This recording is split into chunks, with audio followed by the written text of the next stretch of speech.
Self doctor गौरव विजय। आज मैं आप लोगों के सामने इलेक्ट्रिसिटी का पार्ट नंबर 3 डिस्कस करने आए हैं।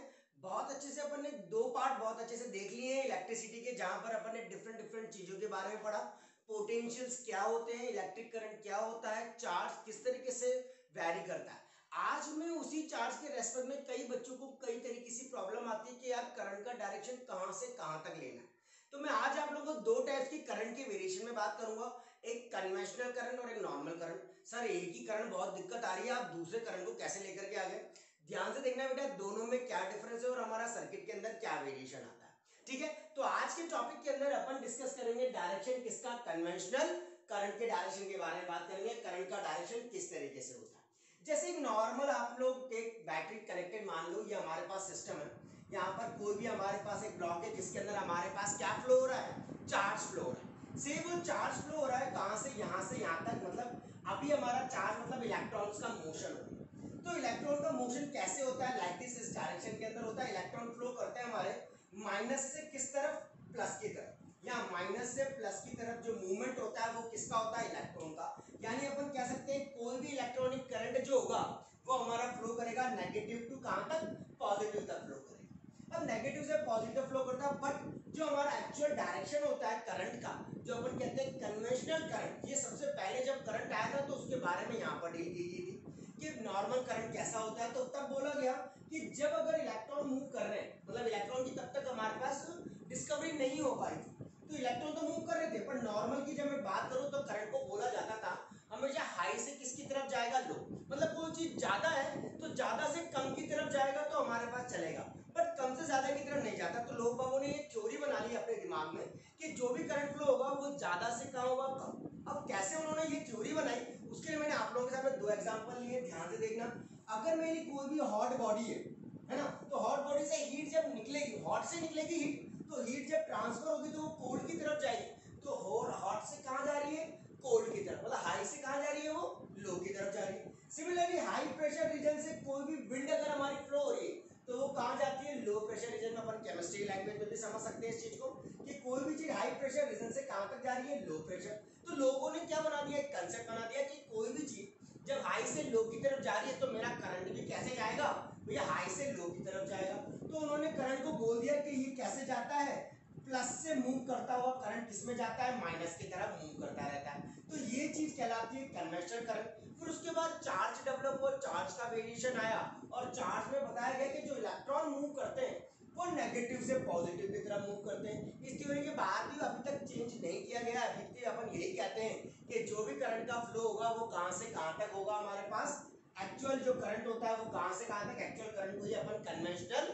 करंट भी कहते हैं, जो कैसे वैरी करता है हाई लेवल से लो लेवल की तरफ। तो अपन कह देते हैं अगर मेरा इलेक्ट्रॉन फ्लो कर रहा है माइनस से प्लस, बट जो भी हमारा कन्वेंशनल करंट होगा वो प्लस से कहां तक होगा, माइनस तक का फ्लो होगा।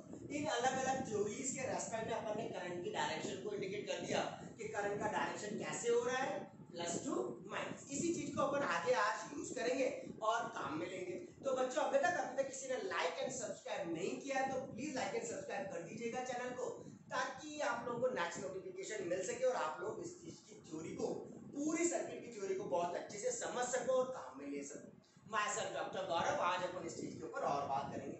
बट इन सबको बात करने के पहले मैं आप लोगों को आज कुछ चीजें दिखाना चाहता हूँ जो सर्किट के अंदर आप लोगों को मेंशन करते हैं। यानी वो चीज हमारे पास क्या हो गई, सिंबल्स हो गए। कई बार अपन बच्चा सर्किट बना लेता है पर उसको चीजें ही नहीं पता होती है, ये क्या चीज है, इसका नाम क्या है, ये क्या चीज है, इंडक्टर कैसा है, कंडक्टर कैसा है, रेजिस्टेंस कैसा है, की कैसी है, स्विच कैसा है, इन सब चीजों के बारे में उसको पता होना जरूरी है। तो सबसे पहले मैं सिंबल्स को बता देता हूँ। जैसे दो चीजों को जोड़ने के लिए जिस चीज को यूज करते हैं वो हमारे पास कहलाता है कनेक्टिंग वायर्स। मतलब दो चीजों को अपन आपस में जोड़ दे, जैसे मैंने इन दोनों पैन को जोड़ दूं तो जिसके थ्रू जोड़ूंगा ये क्या कहलाएंगे, मेरे कनेक्टिंग वायर्स कहलाएंगे। इसके थ्रू अपन ने जोड़ दिया। सिंगल पॉजिटिव और नेगेटिव, इस तरीके से एक बड़ा डंडा और एक छोटा डंडा होगा तो ये कहलाता है हमारे पास सेल। ठीक है, ऐसे अगर अपन बहुत सारे लगा दे तो बन जाती है हमारी बैटरी। देखो जैसे मैंने दो सेल यहाँ लगा दिए तो बन गया बैटरी कितने का, 2 सेल का बैटरी बन गया। अगर मैंने नॉर्मल वायर को ज्वाइन कर रखा है ऐसे, मतलब लाइन बना दी, उस लाइन के अंदर यू वायर को ज्वाइन कर दिया तो वो बन गया हमारे पास कनेक्टिंग वायर। वायर क्या कर दिया, मैंने ज्वाइन कर दिया। रेजिस्टेंस कैसा होता है, जिसके अंदर रेटिंग होती है आर, इसको इंडिकेट करते हैं लाइक दिस, ऐसे। ये हमारे पास क्या कहलाता है, रेजिस्टेंस रेजिस्टेंस कहलाता है। जो नॉर्मल में बनेगा उसको फिक्स्ड मतलब कांस्टेंट रेजिस्टेंस कहेंगे, और जो वेरी करता रहता है लाइक दिस, जिसके ऊपर ऐसा निशान बन जाता है हमारे पास, ये इधर से ऊपर से आ रहा है और ये यूं करके बना लेते हैं, तो बन जाता है वेरिएबल रेजिस्टेंस।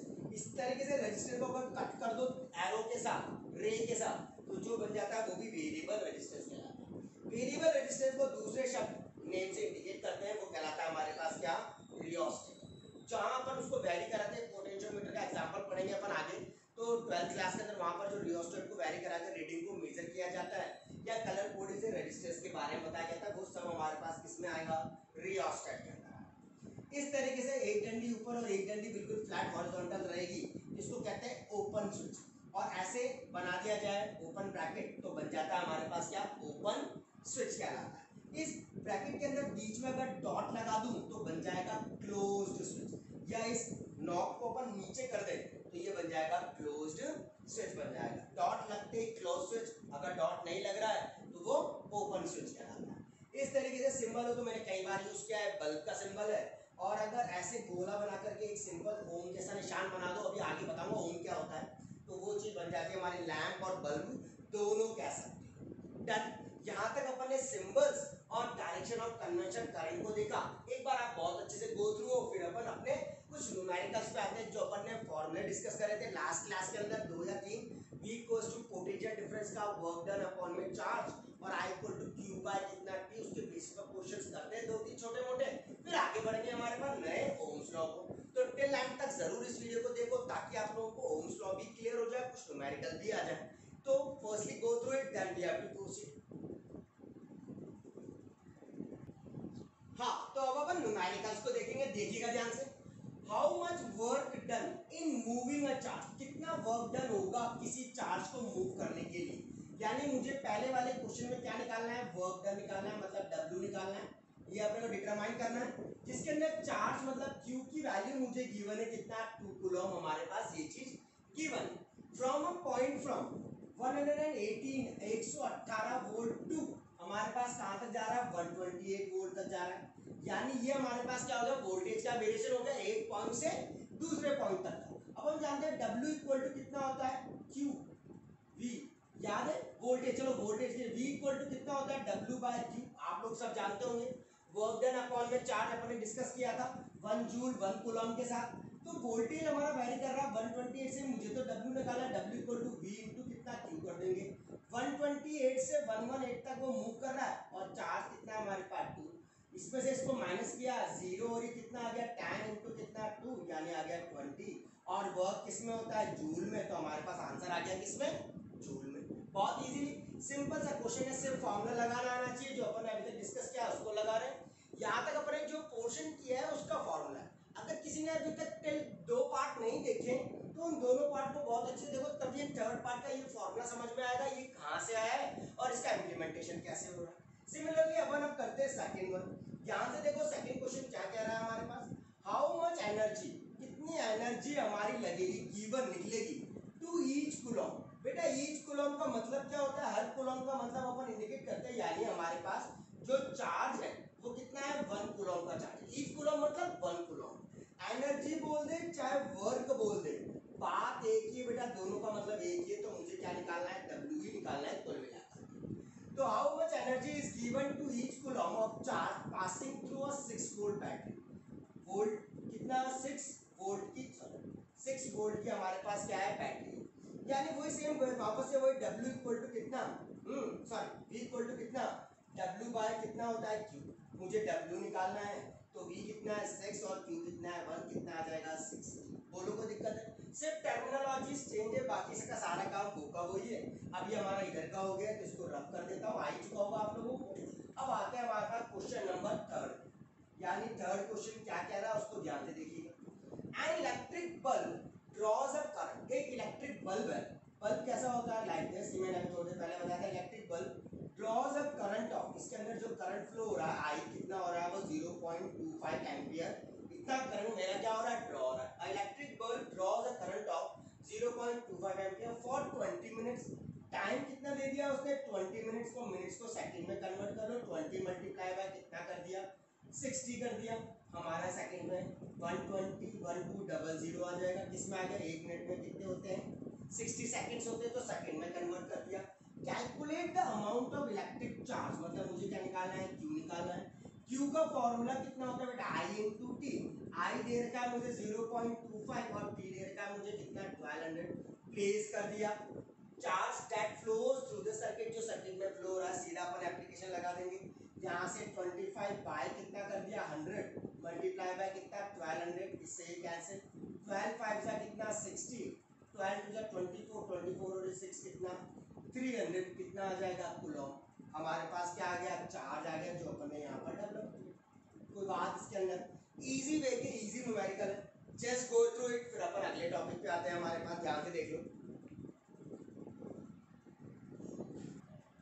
नाउ द सबसे इंपॉर्टेंट चीज जो हमारे पास है पूरी इलेक्ट्रिसिटी के अंदर या फिजिक्स में सबसे इंपॉर्टेंट जो चीज कहलाती है वो कहलाता है हमारे पास क्या, ओम्स लॉ। ओम्स एक साइंटिस्ट था जिसने हमारे पास इंडिकेट करके दिया कि जो हमारे कंडक्टर के अंदर करंट या वोल्टेज का वेरिएशन रहता है वो एक दूसरे के साथ क्या बिहेवियर शो करता है, उसके बारे में जिसने इंडिकेट किया वो था हमारा ओम्स लॉ। इसके अंदर बोला कि किसी भी कांस्टेंट टेम्परेचर पर, ध्यान से देखना, एट ए कांस्टेंट टेम्परेचर जो भी करंट फ्लो होगा थ्रू अ कंडक्टर, कंडक्टर के अंदर जितना भी करंट फ्लो होगा, जो करंट को लेने की जिसके अंदर चार्ज फ्लो हो रहा होगा, तो जो भी करंट फ्लो होगा कंडक्टर में वो डायरेक्टली प्रोपोर्शनल होगा किसके, पोटेंशियल डिफरेंस के। मतलब करंट डायरेक्टली प्रोपोर्शनल होगा पोटेंशियल डिफरेंस। जैसे जैसे पोटेंशियल डिफरेंस वैरी करता चला जाएगा सिस्टम के अंदर करंट का, मतलब कंडक्टर के अंदर करंट का वेरिएशन भी उसी हिसाब से बढ़ता चला जाएगा। इसीलिए बोला गया current directly proportional to V, या फिर V is directly proportional to I, दोनों में से कुछ भी हो सकता है। इस प्रोपोर्शनलिटी साइन को हटा करके अपन एक कांस्टेंट ऑफ प्रोपोर्शनलिटी लगाते हैं जिसको बोला जाता है बच्चों क्या, R। इतनी देर से जो मैं आप लोगों के लिए यूज कर रहा था R, वो अब यहाँ पर आ गया है, that is called as resistance. क्या कहलाता है वो, रेजिस्टेंस कहलाता है। अब ध्यान देना, याद करो मैंने वोल्ट मीटर जब पढ़ाया था कि वोल्ट मीटर को अपन काई में लगाते हैं, सीरीज में या पैरेलल में, पैरेलल में लगाते हैं क्योंकि उसका रेजिस्टेंस वैरी करता है बहुत तेजी से। करंट को अपन सीरीज में लगाते हैं क्योंकि उसके अंदर रेजिस्टेंस की क्वांटिटी कम होती है। तो वही चीज यहाँ पर है, रेजिस्टेंस हमारे पास आ रहा है, तो ये वही रेजिस्टेंस है जिसका सिंबल आप लोग बोलते हो, ये इसका सिंबल होता है, दैट इज R। यहाँ पर करंट फ्लो होता है I और यहाँ पर इसका एक वोल्टेज वैरी करता है कितना, V। तो बन जाता है V इक्वल टू IR। इसके ये इस पॉइंट पर कितना वोल्टेज है, इस पॉइंट पर कितना वोल्टेज है, उन दोनों के रेस्पेक्ट में बोला गया है। अब कांस्टेंट टेम्परेचर पर जो भी करंट फ्लो होगा किसी भी कंडक्टर के अंदर, ये हमारा कंडक्टर है, is directly proportional to potential difference. वो पोटेंशियल डिफरेंस के डायरेक्टली प्रोपोर्शनल होगा अक्रॉस इट्स एंड्स, इसके दोनों एंड्स पर से। ये एंड कितना A और ये एंड बोलते हैं कितना B। तो इसीलिए बोला जाता है R जो प्रोपोर्शनल कांस्टेंट है इसको आप रेजिस्टेंस कहते हो, और ये कुछ चीजों पर डिपेंड करता है, जैसे नेचर, किस टाइप का नेचर है, किस टाइप का टेम्परेचर, कौन से टेम्परेचर के अंदर वैरी कर रहा है, लेंथ कितनी है, मतलब कंडक्टर की लेंथ कितनी, जितनी ज्यादा लेंथ होगी उतना वेरिएशन बढ़ेगा, ठीक है। लेंथ इंक्रीज रेजिस्टेंस इंक्रीज होता चला जाएगा। एरिया ऑफ क्रॉस सेक्शन, कितने एरिया के अंदर वो चीज है। तो इन सब चीजों पर, इन चार क्वांटिटीज पर हमारे पास क्या डिपेंड करता है, हमारा रेजिस्टेंस डिपेंड करता है, जो कि क्या कहलाता है, R कहलाता है, ठीक है। R इक्वल्स की यहाँ से निकाल सकते हो, I को नीचे भेज दो, तो अपन कह सकते हैं R जो है वो डायरेक्टली प्रोपोर्शनल टू V है और इनवर्सली प्रोपोर्शनल टू क्या है, I है। जैसे जैसे करंट बढ़ेगा, क्या कह रहा हूँ मैं, ध्यान से देखना, जैसे जैसे मेरी करंट की क्वांटिटी इंक्रीज होगी रेजिस्टेंस ऑटोमेटिकली क्या हो जाएगा, डिक्रीज। इसीलिए रेजिस्टेंस और करंट का वेरिएशन बिल्कुल अपोजिट चलता है। जहां भी मुझे करंट को अपोज करना होता है वहां पर अपन किसको लगाते हैं, रेजिस्टेंस को। और जहां भी मुझे वोल्टेज मतलब रेजिस्टेंस मतलब वोल्टेज को बढ़ाना होता है तो अपन लगाते हैं क्या, रेजिस्टेंस, क्योंकि वोल्टेज बढ़ेगा तो रेजिस्टेंस बढ़ेगा, मतलब रेजिस्टेंस के बढ़ने के साथ साथ वोल्टेज तो बढ़ता है बट करंट की क्वांटिटी क्या हो जाती है, कम हो जाती है। इसीलिए बोला जाता है यहाँ पर कैसे, V is directly proportional to R and inversely R is indirectly proportional to V and inversely proportional to कितना, I। जितना ज्यादा मेरा रेजिस्टेंस होगा करंट की क्वांटिटी उतनी ही कम होगी, जितना ज्यादा मेरा रेजिस्टेंस होगा करंट क्वांटिटी उतनी कम होगी और उसके साथ वोल्टेज भी बढ़ेगा। अब इसका ग्राफिकल रिप्रेजेंटेशन ओम्स लॉ का किस तरीके से बनता है, ध्यान से देखिए। ग्राफिकल रिप्रेजेंटेशन अपन अपना ग्राफ जो बनाते हैं वो एक्स एक्सिस और वाई एक्सिस के फॉर्मेट में बनाते हैं। ये से मान लिया ये हमारे पास है बी और ये मान लिया कितना आई के रेस्पेक्ट में ग्राफ बना है। अब आप लोगों ने कई बार पढ़ा होगा y इक्वल टू कितना mx। ध्यान रखना बेटा y इक्वल टू कितना mx, m कहलाता है आप लोगों का क्या स्लोप, क्या कहलाता है ये हमारे पास स्लोप कहलाता है। यानी y डायरेक्टली प्रोपोर्शनल टू कितने हो गया x हो गया। अगर y डायरेक्टली प्रोपोर्शनल टू हमारे पास x हो गया, similarly v directly proportional to i था, तो यहाँ पर जो स्लोप है वो कौन सा है, r हमारा स्लोप है। इसलिए वोल्टेज और करंट के रेस्पेक्ट में ग्राफ आएगा क्या, straight line passing through it. Similarly जरूरी नहीं है आप ऐसे बनाओ, इसको उल्टे रेस्पेक्ट में बना सकते हो, तब भी करंट और वोल्टेज के रेस्पेक्ट में ग्राफ बनाओगे तो भी हमारे पास स्ट्रेट लाइन ही आएगा, क्योंकि ये दोनों डायरेक्टली प्रोपोर्शनली वेरी करते हैं किसके, एक। तो ये हमारे पास क्या कहलाता है, इसका ग्राफिकल रिप्रेजेंटेशन कहलाता है। अब बच्चों मैंने यहाँ पर तुम लोगों को रेजिस्टेंस के बारे में बताया, R इक्वल टू कितना होता है V/I। R की जो यूनिट ऑफ रेजिस्टेंस, मतलब रेजिस्टेंस को जिसमें मेजर करते हैं वो हमारा सिंबल कहलाता है क्या, ओम। क्या कहलाता है, ओम। और इसको आप रिप्रेजेंट करते हो कैसे, ऐसे। ये सिंबल होता है किसका, ओम का। इसीलिए ओम्स लॉ हमारा बना और उसी ने अपने नाम पे इसकी यूनिट मेंशन कर दी। तो resistance can be measured with the device that is called as ohm. अब मैंने बोला था V equal to I R, I equal to V by R, R equal to कितना, वी बाई कितना है। अगर किसी के अंदर, किसी कंडक्टर के अंदर या किसी सर्किट के अंदर 1 वोल्ट का वोल्टेज वैरी कर रहा है विद 1 एम्पियर, किसके साथ, 1 एम्पियर के साथ, तो हमारे पास जो चीज डेवलप होगी वो कहलाएगी 1 ओम। समझ गए। In a circuit if a 1 volt voltage can be developed with respect to 1 ampere current, then the development is 1 ohm। यहाँ से हमारे पास 1 ohm की डेफिनेशन आ जाती है। तो ध्यान से इस 1 ohm की डेफिनेशन को देखो किस तरीके से ये काम कर रहा है। फिर मैं आपको एक डेफिनेशन पॉइंट बताता हूँ, जल्दी से इसको देखो पहले।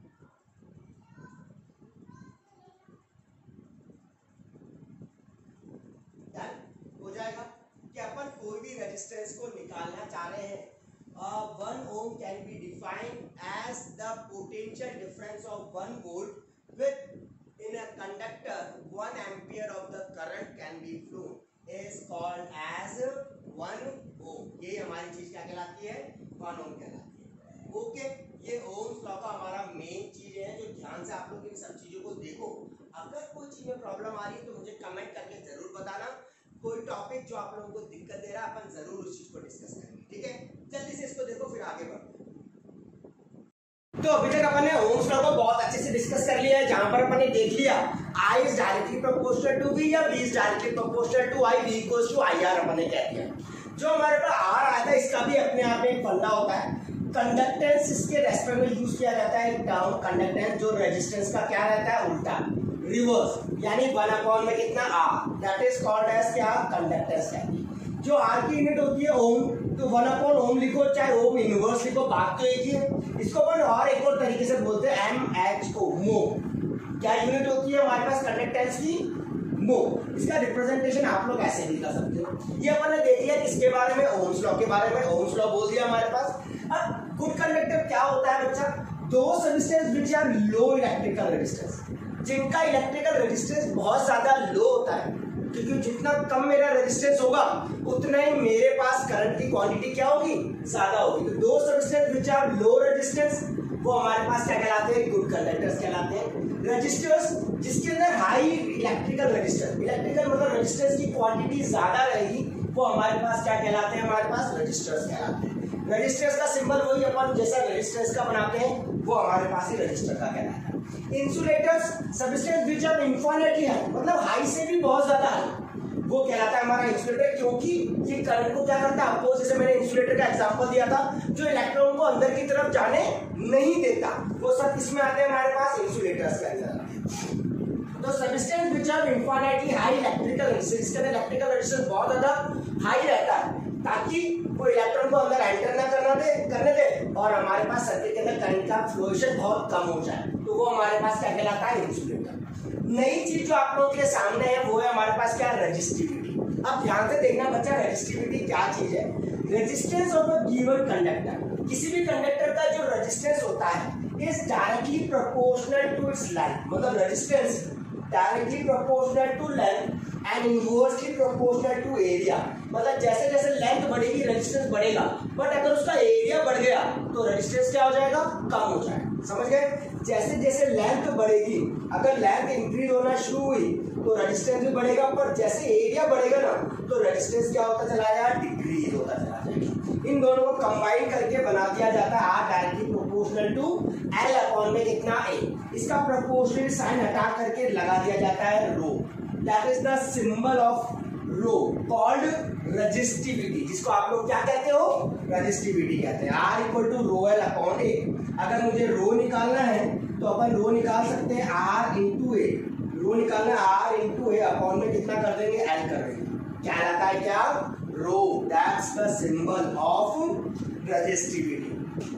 Got it? रेजिस्टेंस की यूनिट होती है ओम, एरिया होता है मीटर स्क्वायर और लेंथ होती है इसमें मीटर में। मीटर से मीटर कैंसिल आउट कर देंगे अपन, तो जो हमारे पास यूनिट आ जाएगी ohm metre, that is the unit of resistivity. यानी अपन कह सकते हैं जो हमारा रेजिस्टिविटी है किसी भी सब्सटेंस का does not depend on its length और थिकनेस, ये लेंथ और थिकनेस पर डिपेंड नहीं करता। किस पे करता है, नेचर पर और टेम्परेचर पर डिपेंड करता है। जैसा हमारा रेजिस्टेंस करता है सिमिलर उसी फॉर्मेट में ये भी हमारे पास क्या चलती है, इसकी डिपेंडेंसी चलती है। Got it? ये सब चीजें अपन ने रेजिस्टेंस के रेस्पेक्ट में डिस्कस किया, जो रेजिस्टिविटी के बारे में भी अपने को क्या कर रहा है, बता रहा है। टेक अ लुक, इसका बहुत अच्छे से ध्यान से देखो किस तरीके से काम कर रहा है, फिर अपन अगले वाली चीज के ऊपर आते हैं। बहुत इंटरेस्टिंग चीज मैं आपको बताऊं, ध्यान से देखो। पहले से सबसे इंपॉर्टेंट नोट है यहाँ पर, ध्यान से देखना क्या कह रहा है, ध्यान से पहले इसको रीड करो क्या कह रहा है, उसके बाद मैं इसको एक्सप्लेन करता हूँ। Take a time.